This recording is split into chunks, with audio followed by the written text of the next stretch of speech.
Well, I think I'll do a vlog today because it's my day off.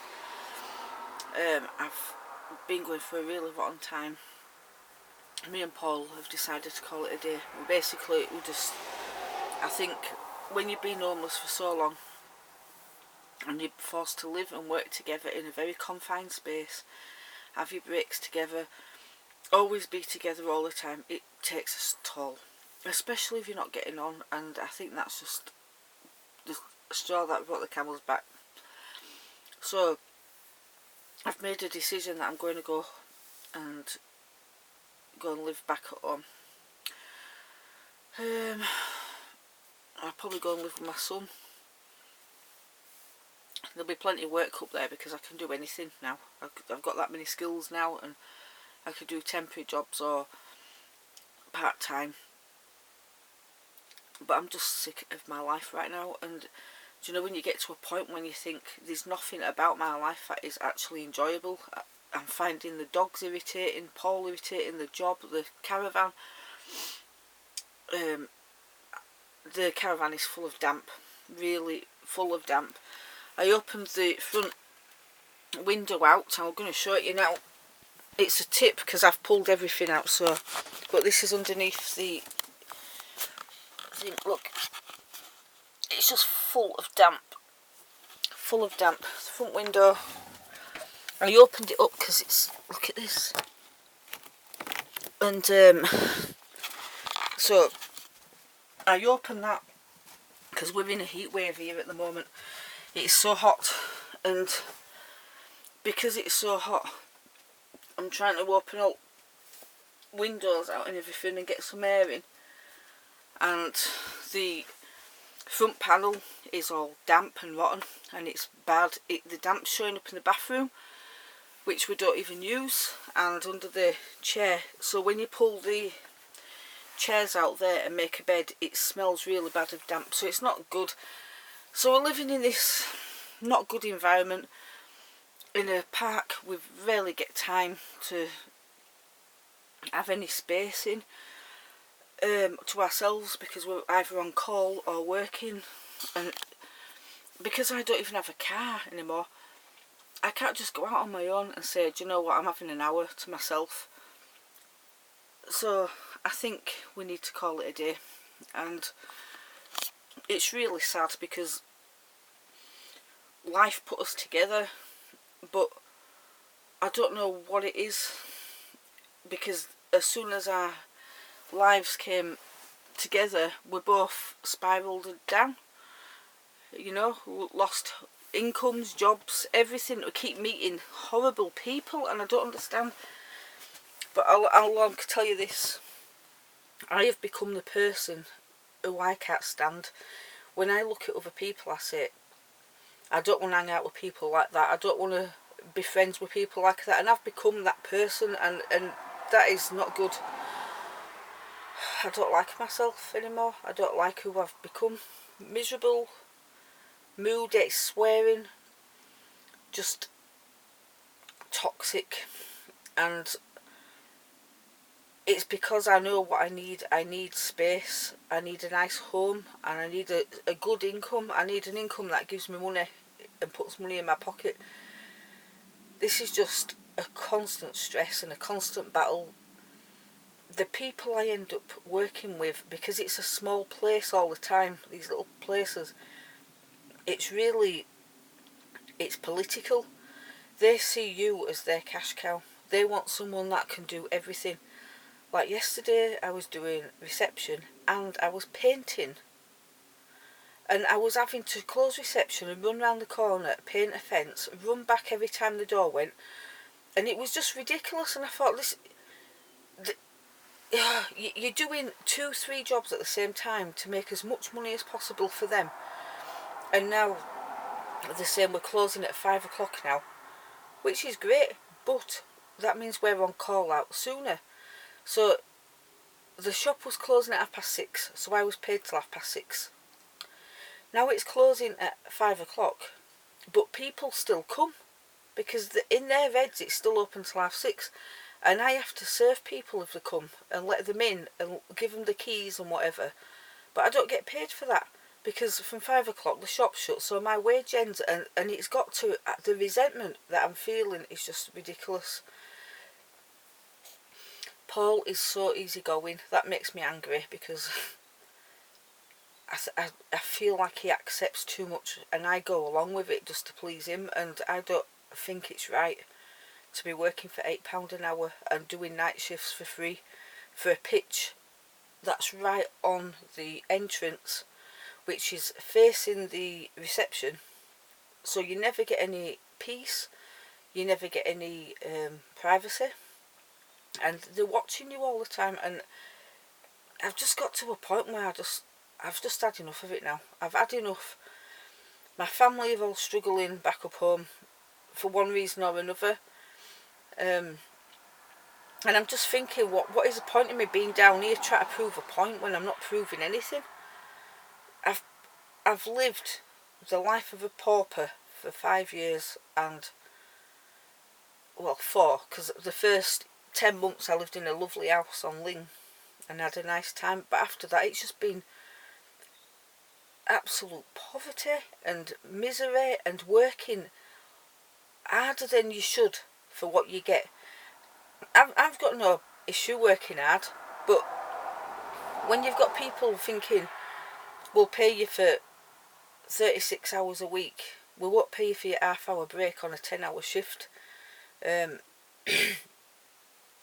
try to get you to be multi-skilled and do everything, and under a lot of pressure, there's no laughter, there's no fun, all the joy's been took out of me as well. I haven't made any friends because you can't. The other couple who work here are opposite to us, so when we're on, they're off, and so you don't get time to spend with people properly, and I've not enjoyed being here. This kind of work is grueling. You can't just go and visit family because you're like 6 hours away from them, and you're getting one day off, which isn't enough time to do anything. I went to get a shower. Look at my hair. I went to get a shower and they're full because they're closing some of the facilities down because it's late in the season now. But there's still loads of people here. So you're trying to get to the laundry, try and get into the showers is just a joke, and it's just got to me.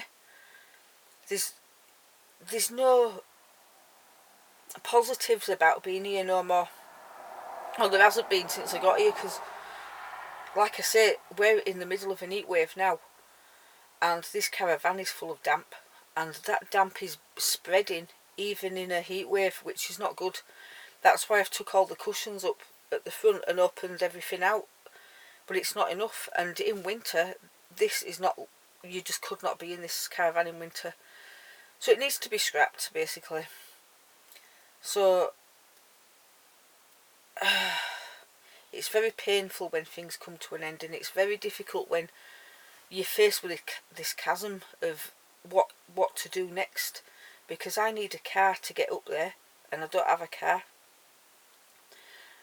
I've got enough money to buy another caravan, second hand obviously, or a car. If I buy a caravan I need to tow it, and I can't without a car. If I buy a car I can't afford a caravan. The only thing that makes sense is for me to leave and go live with my son, buy a car and save up for a caravan on it all year round site somewhere or something. I don't know. But the problem is when you've got too much going on at the same time, your mind just implodes, because you can't do everything at once. You know, end of a relationship, end of a job, end of somewhere to live, and then expect to just gleefully run out into the road with with nowhere to go. You've got to have a plan. It's like, you know, I think the worst part of relationships are the part where you start to feel hatred for each other, and you know there's a point of no return, but you can't yet leave, and that is the hardest part. The frustration of being with someone that you used to absolutely adore and love, and now you just think, just leave me alone, just get away from me. And then I think, in a different circumstance, in a different place, in a different environment, would I feel differently? And I don't know. That's the thing, you just don't know until it's gone, do you? But this caravan is a 4-berth, but it's really a 3, and it's tiny. It's really tiny. We've got no running water, no central heating, no gas. It really is destitute living. It's not even fun. It's not anything, and we've got away with it in summer because we've got toilet blocks and shower blocks which you can queue up to get in,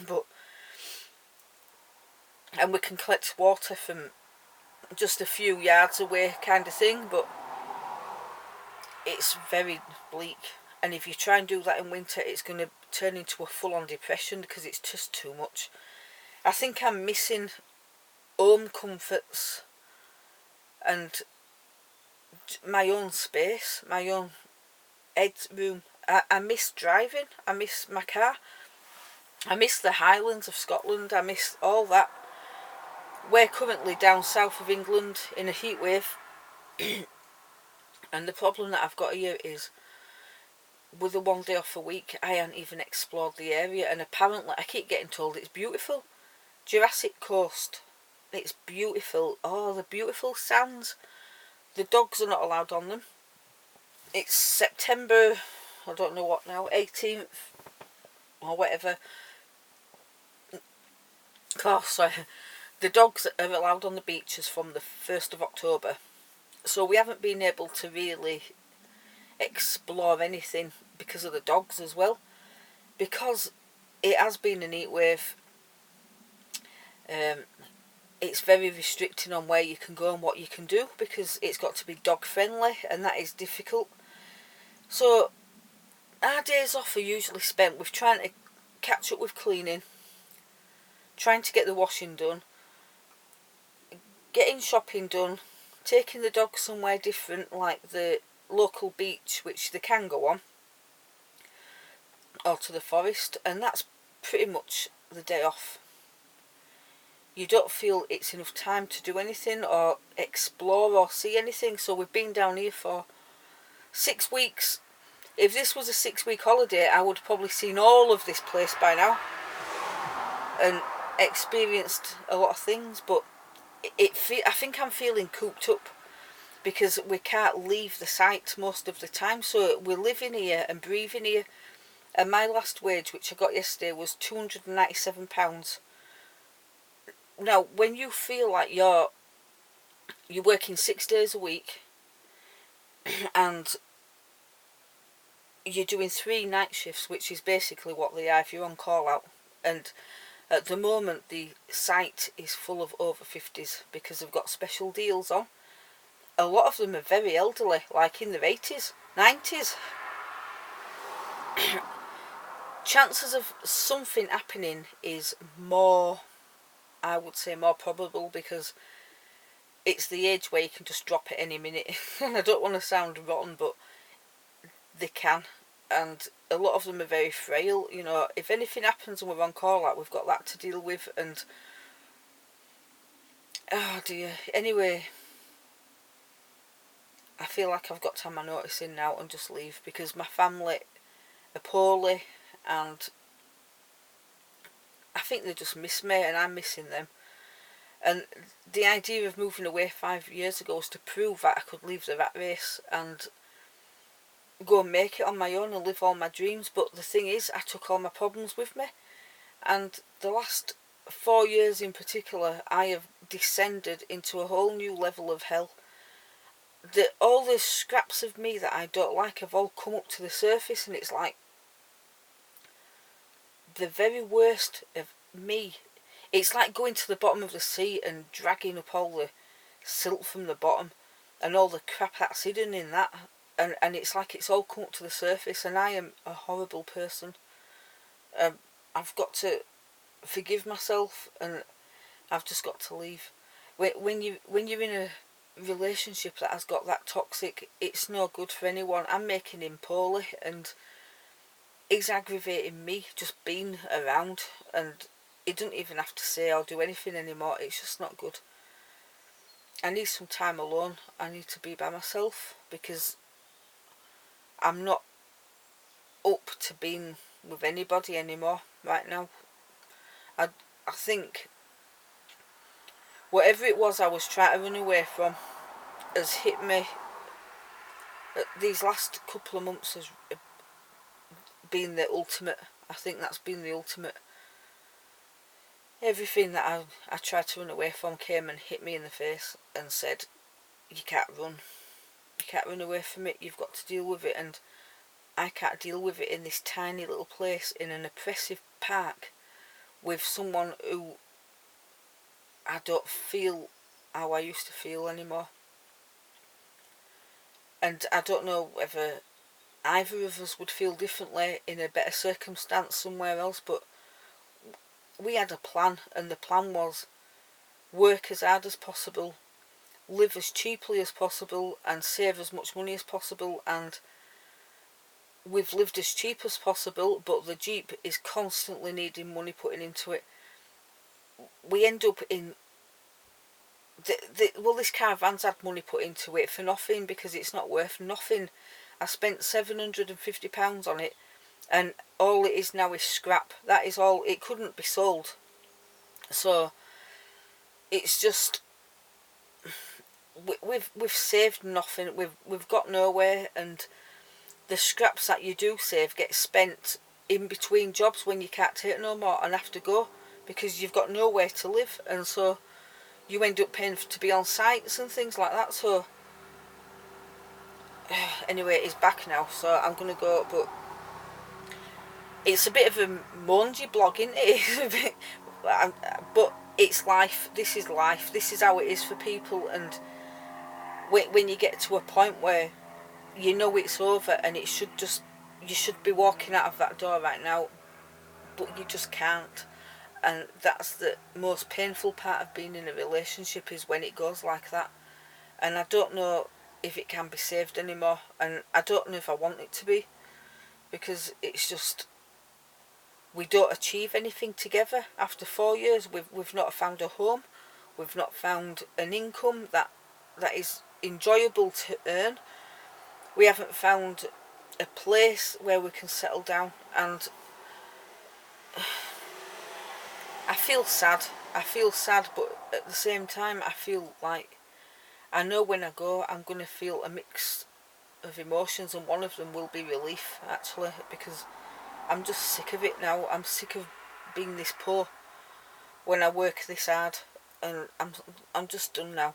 So I think the money that I've saved, just get a car and just go home and just reset and start again, and whatever it is I was running from, deal with it there, because you can't. Oh God, we've all got our demons, all of us, and I've managed, I don't know how, throughout my life to hide them and numb them down or whatever, but I can't run from them anymore. They're just there constantly, and sometimes I could be just stuck there and I'll just burst into tears, and another time I'll just rage, anger, and I feel an injustice.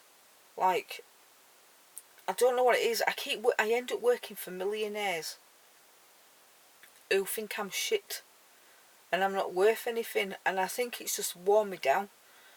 And I think the resentment of it and the anger, and anger mostly at myself for allowing it, and for being poor. I just feel angry with myself that I haven't made it. But when you think about it, most of your money when you work goes on rent and utilities. If I go and live with my son, I just pay a bit of board and lodging, and I can save money. So I think it's time to do it, and I think maybe if we have a break from each other, things may feel differently on the other side, because when you're caught up in the drama of a crappy relationship, you can't see the wood for the trees, can you? So I'm just being honest, and I've never shown Paul, so he don't. If he knows I've done this vlog, he don't need to feel embarrassed, because only people who know me and him know but most of you don't, so it doesn't matter. He's invisible, he's not on my vlogs. So anyway, I'm gonna go. I am knitting a hat for winter because it's starting to get cold at nights, but the heat wave today, sitting in a caravan in the heat wave, don't recommend. But anyway, I'm gonna go, and hopefully my next vlog will be, well, be real Kelly. It'll probably be negative because I'm gonna probably be moving. I don't know, but anyway, I will see. I'm gonna put this up now anyway while I'm off today.